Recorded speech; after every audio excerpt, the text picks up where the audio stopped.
Continuamos, la venganza será terrible, cada uno desde su casa. Recuerden que también estamos en contacto a través de redes sociales, como La Venganza Radio, así nos encuentran. Y tenemos un WhatsApp para ustedes, para los oyentes, que es 6585-5580. Ahí esperamos gustosos sus mensajes de texto. Hablaremos hoy de Vercingetorix, el caudillo galo, que era el enemigo de Julio César, ¿no? Él era el jefe de los arvernos, se llamaban los ñatos. Era Sí. un pueblo ubicado precisamente en la Galia, en la región de Auvernia, en el centro de lo que luego fue Francia. Y Vercingetorix nació en el 69, en el año 69, quiero decir. Su padre era un líder que se llamaba Celtilus. Acerca de la madre de Vercingetorix, ningún cronista guardó el nombre. Los arvernos eran por entonces una de las tribus más poderosas, con un territorio que se extendía desde el Languedoc hasta Narbona y hasta la frontera de Masilia. Cuentan que el papá, el Celtilus había tratado de unificar a las tribus que vivían luchando entre sí.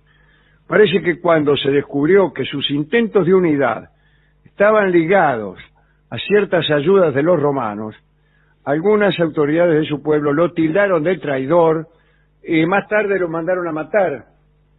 Se justificó el asesinato del padre de Vercingetorix diciendo que quería quedarse con el mando de los pueblos unificados, pero bajo el poder de Roma. Bueno, mientras los arvernos discutían quién iba a gobernar, cayeron los romanos. Así que no les quedó otra que juntarse. La invasión a la Galia ya había destruido 800 aldeas y se habían esclavizado 500.000 de personas. Cuando el general romano Julio César, nada menos, asomó por primera vez en la Galia, Vercingetorix era un adolescente, pero un adolescente que metía miedo porque medía 2 metros y era un soldado extraordinario. Además tenía un carisma notable y lo seguían mucho. Vercingetorix no era el primer caudillo galo que se aventuraba contra el poder de Roma, pero lo cierto era que aunque habían sido aventuras heroicas, a ninguno de los anteriores le había ido demasiado bien. Ahí estaba Dumnorix, que luchó hasta que fue despedazado tras negarse a irse deportado a Bretaña. Julio César supo que entre los arvernos había aparecido un caudillo hostil, que era Vercingetorix, y decidió enfrentarlo. Sus fuerzas entraron por Avaricum y los habitantes de la ciudad pidieron ayuda a Vercingetorix, que no pudo hacer nada antes de que los romanos masacraran totalmente a la población. Poco después, Julio César fue a atacar Gergovia, donde supuestamente Vercingetorix había reunido sus fuerzas. Cuando los romanos rodearon la ciudad, las huestes de Vercingetorix se ubicaron en las colinas aledañas al poblado. Y lo que encontró Julio César fue una población compuesta mayormente por niños, mujeres y ancianos. Atrapados los romanos entre la ciudad y las colinas, los galos se lanzaron al ataque y Vercingetorix tuvo una victoria inesperada, incluso para él. Nadie le había ganado nunca a Julio César en batalla. Julio César, ya lo saben, era un estratega brillante, tenía las legiones más ágiles de Roma. En las campañas, sus traslados eran de una rapidez tal que en lo sucesivo, hasta que no llegó la mecanización del transporte, o sea, hasta hace muy poco, nunca habían sido igualadas. Nunca fueron igualadas, porque estábamos hablando del futuro. Cuentan que Julio César lloraba de rabia al ver la enorme cantidad de bajas que tuvieron sus legiones. Además, Vercingetorix se percató de la dependencia de suministros del ejército enemigo, ¿no? Y se mandó ahí con una estrategia de tierra quemada, armaba éxodos y dejaba aldeas vacías de todo. Vercingetorix, agrandado, siguió en pie de lucha. Se le puso difícil, porque Julio César mandó a buscar mercenarios germanos para reforzar su caballería. Julio César, decidido a terminar con Vercingetorix, convocó a 12 legiones, que eran 50.000 soldados. Y la batalla que siguió fue la de Alesia, cerca del actual Dijon, en la Borgoña. Cuando los romanos rodearon Alesia, se inició un sitio tremendo.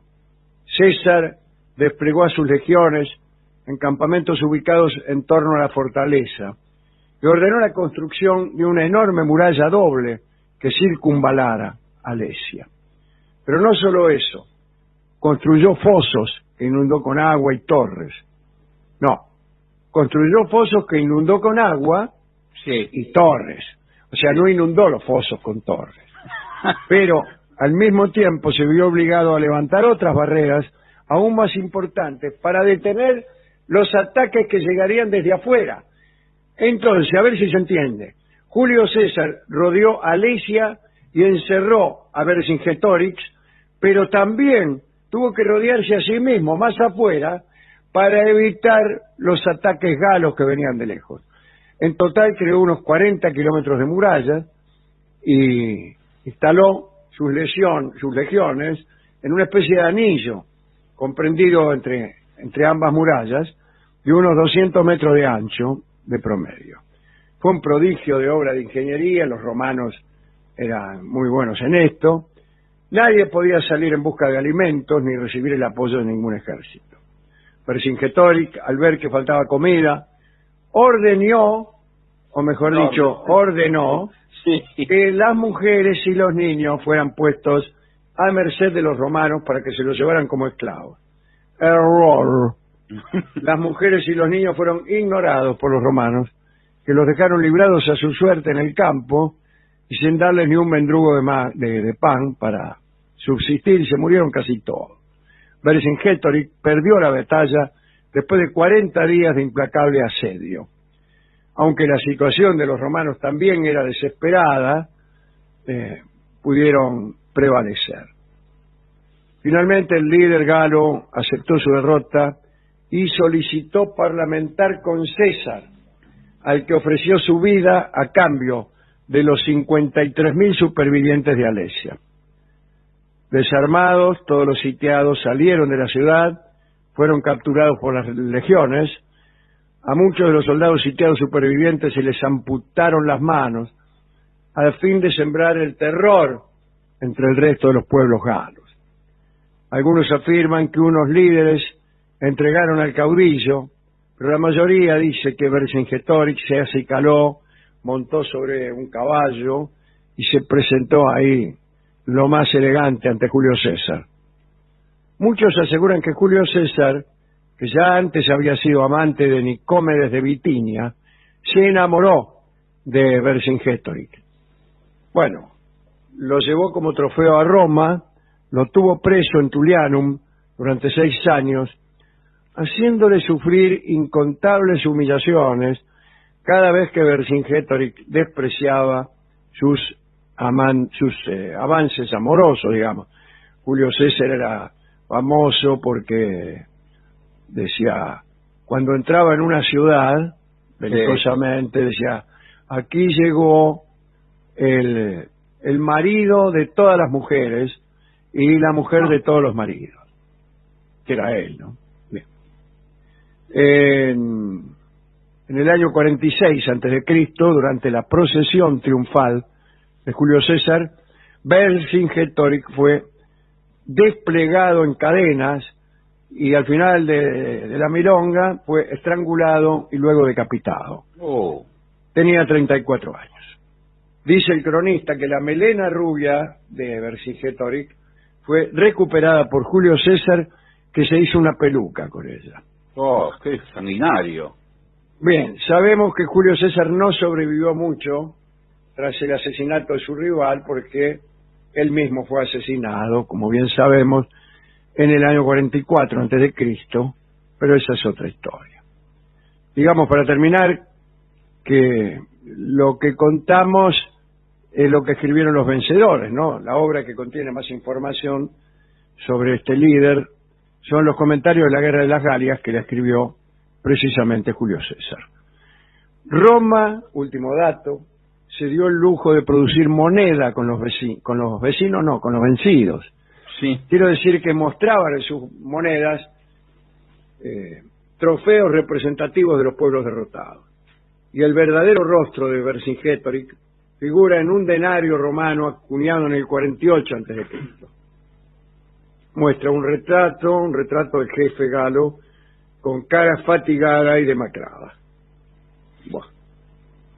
Y nada más. Este denario fue acuñado por los romanos, pero quién sabe si se parecían las monedas. Sí, claro, porque foto no había. Qué sé yo, no sé si se parecen mucho. La figura de las monedas antiguas eran todas más o menos parecidas. Muy bien, esto es todo lo que teníamos que decir sobre Julio César y Vercingétorix. Me pregunto con qué canción podemos ilustrar esta charla. Falsa moneda no está mal. No, no está mal. Falsa moneda, Imperio Argentina.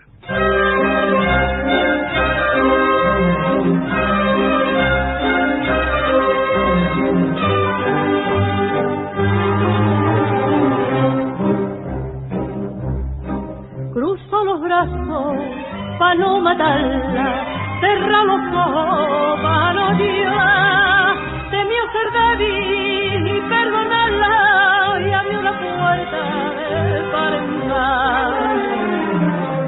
Vete mujer mala, vete de mi vera, ruega lo mismito que es la maldición que un día me permita que el gache que quiera pague tus quereres pague con mala traición. Y de que tú serás como la falsa moneda, de mano en mano va y ninguno se la queda, de mano en mano va y ninguno se la queda.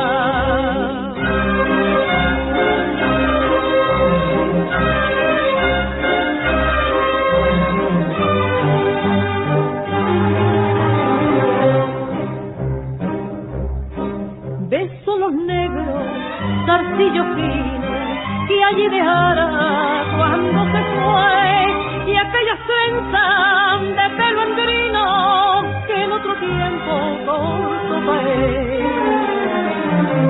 Cuando se marchaba no intentó mirarla, ni lanzó un cajío, ni le dijo adiós.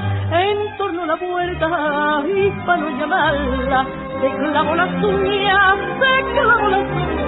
en el corazón.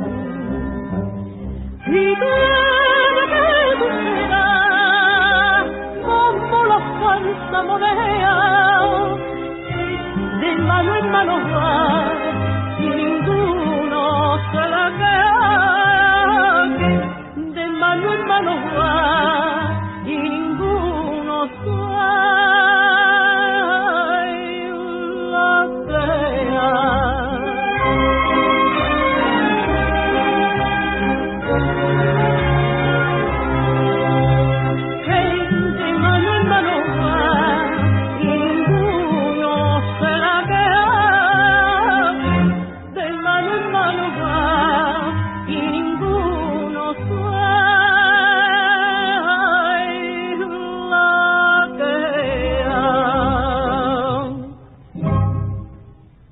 Era Imperio Argentina, la venganza será terrible, falsa moneda.